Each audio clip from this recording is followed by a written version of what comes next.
Well, tonight was a pretty exciting night, and I'm referring to the Iowa caucuses.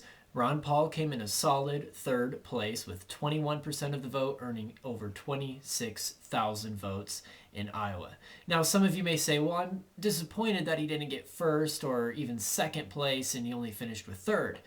Well, look, I'm very positive about it. Yes, it's not first place. It's not a huge win, but at the same time, it's a huge improvement from where Ron Paul was 4 years ago when he came in a very far off fifth place behind four other people. I mean, this is a huge improvement. In fact, when I started watching this tonight, the media, all the networks were saying this is between Romney, Santorum, and Paul. These are the top tier people. These are the three people to focus on. They are the three to watch for the night. And Ron Paul, look, you may say, well, I don't know if he's going to be able to win the nomination in the end or not, and he may not. That's a fact. But you know what? He's definitely getting his message out there. His support base is tripled in the past 4 years. Tripled. So I'm very positive about what happened tonight. I'm okay with it. I saw Ron get out there. He was positive. He was fired up. Rand didn't look too happy, but whatever. Um, and that's basically it. So it's just one contest. We have 49 other states to go, all the way to June. Who knows what could happen? Tonight was odd in many ways. It was odd, especially with the whole Romney versus Santorum thing, where I just got breaking news that Santorum has been defeated by Romney by 8 votes, the closest Iowa caucus in its history, which I think is really weird. I also want to address something else that I found very odd, and it was this supposed Santorum surge. This is a guy that has no appeal. I don't understand what his appeal is. Oh, he's a Christian man or something, or I didn't get it. I could understand how any of the other candidates could be appealing to voters, but Rick Santorum, really? What is it about Santorum that's so great? I don't get it. Look. I know he's not going to get the nomination. Not going to happen. Thank God, because the guy is a total lunatic who just wants to go around and start more wars.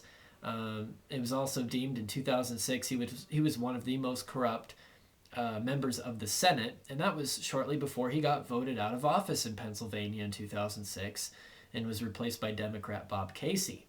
So Santorum, I don't understand the Santorum surge. I want to say most of it was media created because I did not see that coming. That was something so odd, and it made no sense to me whatsoever.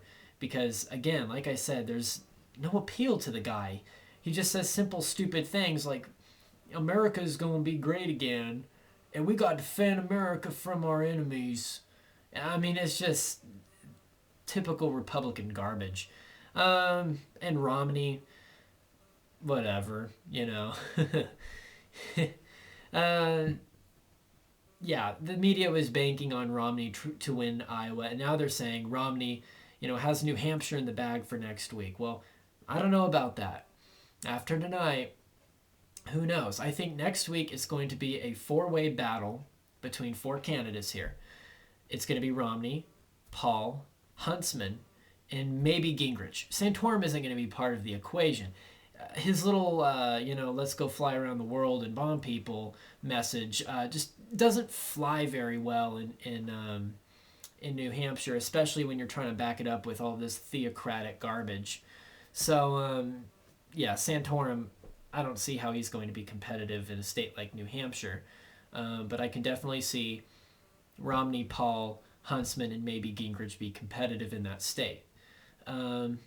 Hopefully it's not some little landslide victory for Romney as everybody says it is, and they say, well, the polls indicate he has a 20 to 25 point lead over his distant second place rival in the polls, and that's Ron Paul. So who knows what happens? I am anticipating it. Also, we have to remember there's South Carolina and Florida later on in the month, as well as a few other states next month. And then in March, there's Super Tuesday. So who knows where this will go. So again, thank you for watching. And I'm very excited for this. I want to hear your thoughts on the Iowa caucus results. And yeah, thank you.